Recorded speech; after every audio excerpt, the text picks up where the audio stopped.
Today, I have a special type of video for you all, for I am stealing ideas from other content creators currently suffering from terminal hiatus brain. Today I'm going to be discussing 6 curiosities around the Rain World map.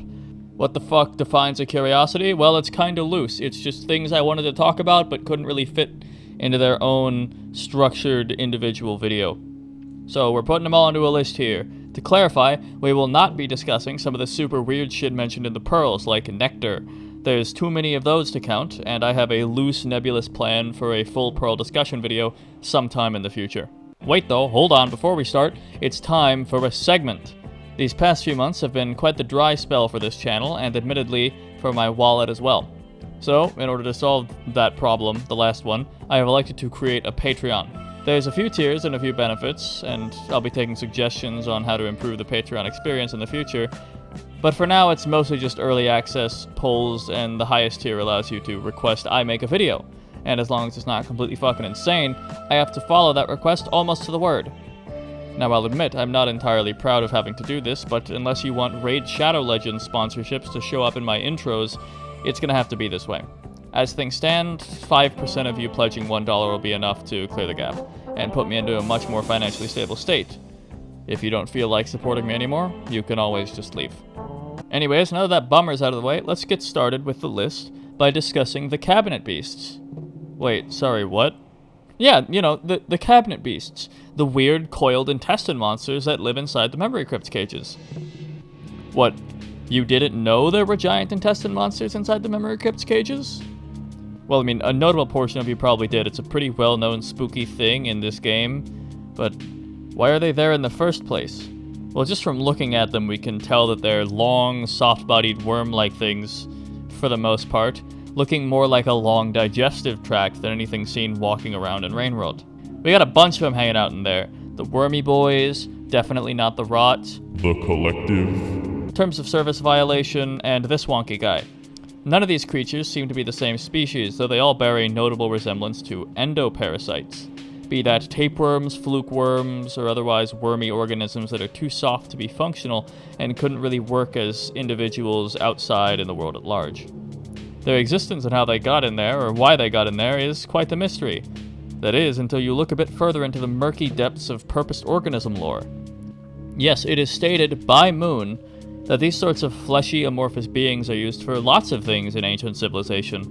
Be that product manufacturing, iterator internals, see I pronounced it right this time, or information storage.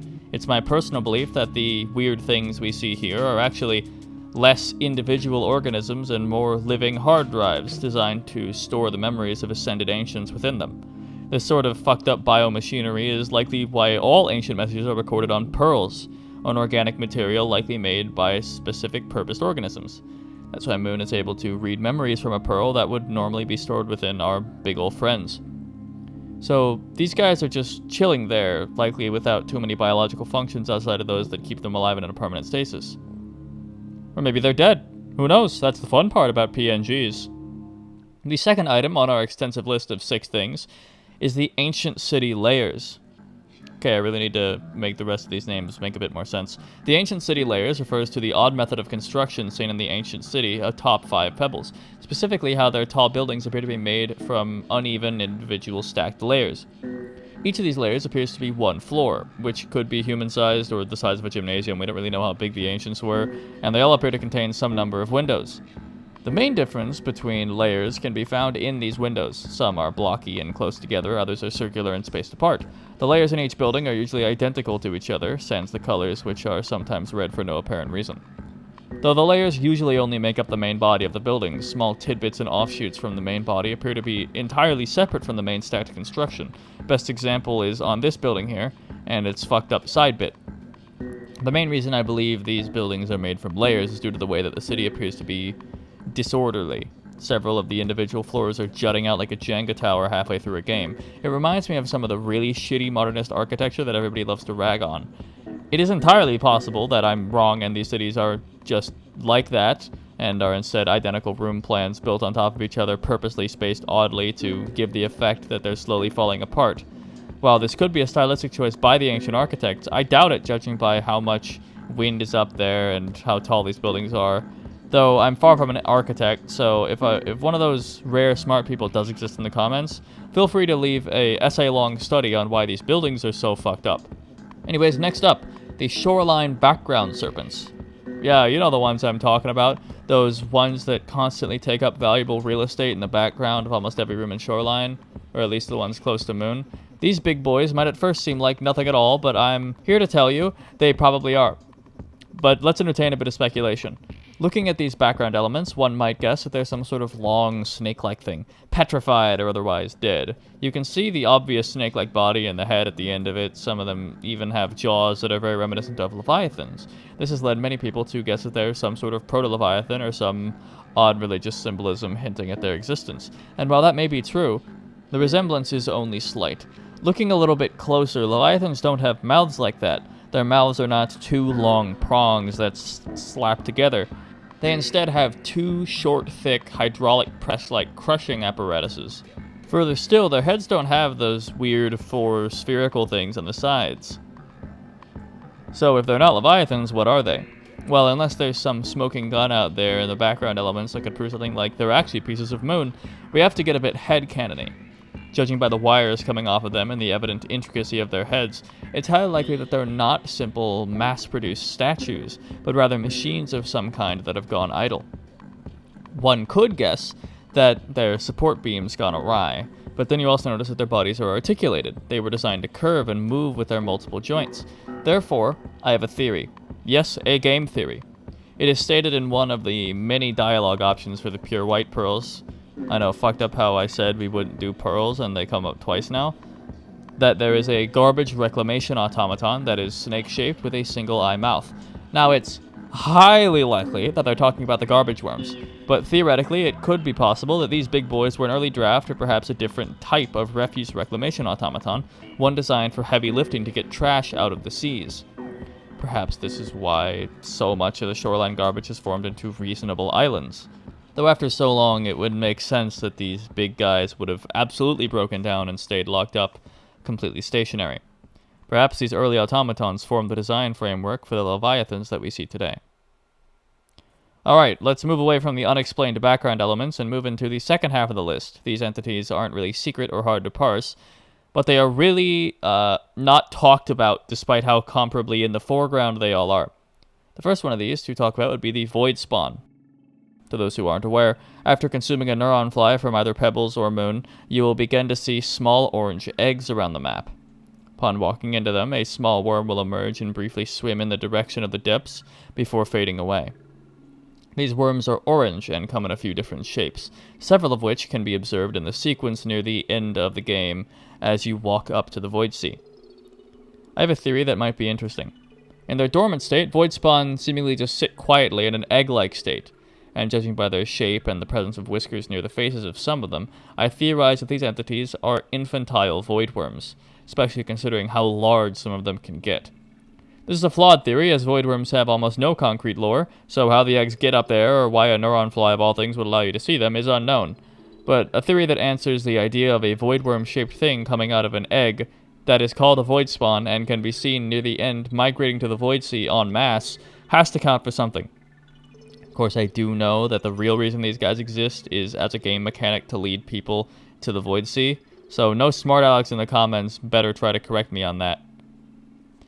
Next up, we'll be discussing Overseers, specifically the different colored Overseers that we see in-game.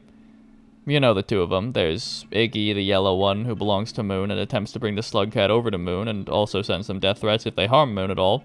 Real tier 3 sub there. Iggy is also not the only Overseer that Moon has, because when he dies, say to a scavenger spear or something, he can always respawn, and I doubt that she's creating more. The next is, Wiggy? Wiggy is blue and belongs to 5 Pebbles, also there's like 40 of them. They watch the Slugcat as they ascend up the exterior and can be seen in mass numbers as they near the top of the wall. But then there's a third one, who's a whole lot more hidden, so hidden that I couldn't be fucking bothered to get footage of him. This last Overseer has a 1% chance to appear in the Subterranean. This Overseer's name is now Liggy, and they belong to No Significant Harassment. Probably. It's never actually said anywhere, but at this point I'd be very surprised if they didn't belong to No Significant Harassment. The main argument towards Liggy belonging to No Significant Harassment is its positioning. Hunter comes from No Significant Harassment's can and enters through the west side, which is also where this overseer can be seen. Many people could argue that the color also proves it, but Moon's is yellow and Pebbles is blue, so that's not particularly true. Oh yeah, also there's this red overseer in the Downpour trailer, who I'm naming Gerard. They presumably only appear in the Spearmasters campaign, and probably belong to Seven Red Suns. But the only thing that's telling me this is because they're red, and we've seen how ineffective color theory is for this. Finally, we get to the last thing on our list, and also probably the most complicated by far. So, you know when Five Pebbles finds you for the first time, proceeds to give you a little video pep talk before granting you the ability to understand him? Yeah, we're examining the PNGs, buckle up.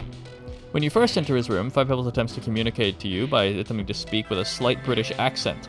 This doesn't work, so he begins to write on the walls. Since we don't have an official cipher for this, we also have no idea what it means, nor the caps lock he throws at us afterwards. Let's hope he's not throwing slurs at us, but looking at Five Pebbles, he probably is. But then he puts this absolute mess of an image up on screen. So first up, this image is not intended to be fully understood. It has shit like the Seoul subway map somewhere in there. But ignoring the horrible garbled mess that is most of this image, and while it's highly likely that it's just some random symbols over visual garbage, it still might have some shit to glean. So let's look at the more understandable parts first, starting with the bottom right. These symbols. These symbols are near identical to the ones used on Karma Gates, likely a reused asset, but it could also represent the need for the Slugcat to attain Karma by comparing it to Karma Gates, or just telling it that it needs to go to a place through multiple Karma Gates. This is the same for these symbols, but without the obvious Karma 1. Next up, whatever the fuck this thing is. The outside symbols are obviously Karma, but they are present in the same segmented wheel that appears when eating a Karma flower. Mixed with the central signal, which appears to be a mix of all Karma symbols together, this could be a representation of Karma as a concept as it ties to living entities, specifically Slugcat. Now for the final thing, the bottom left. Clearly there's a Karma 10 symbol, but what of all these red boxes? Now I'll admit, I got nothing concrete. My only guess is that it's a list of entities, with one highlighted in green. Is this showcasing every single iterator out there, with the one that's lit up being Five Pebbles, because he's the one that's making it? Ultimately, we don't know, and I ultimately have no idea. So if you have ideas, the comments are always open. Let's move on. The next image is this. Much more understandable. So let's get the easy stuff out of the way. First off, Slugcat goes to iterator can. Cool, there is a difference between high karma and low karma Slugcats. Then there's this, 3 symbols. This is where we bring up the Karma Gates again. Karma symbols and Karma Gates are shown to advance from the larger symbols to the smaller symbols, the larger symbols incorporating Karma symbols into their lower patterns. So my guess is that here we see Karma 3 slowly increase to Karma 5. Then there's the final chunk, an arrow pointing to Slugcat, and this symbol. We see this symbol somewhat often. It's on a few of the walls, and it appears to be another ancient letter. It's not even an achievement name like the Wanderer is, so what's it doing all by its lonesome when it should be part of a sentence like Five Pebbles throws at us? My only guess is that similar to the Wanderer, it's just a word we don't know, and the ancient language is just fucked up like that. So we'll just say we don't know it. Anyways, final slide. 5 Pebbles insults your intelligence before giving up and exploding your brain. That's about it.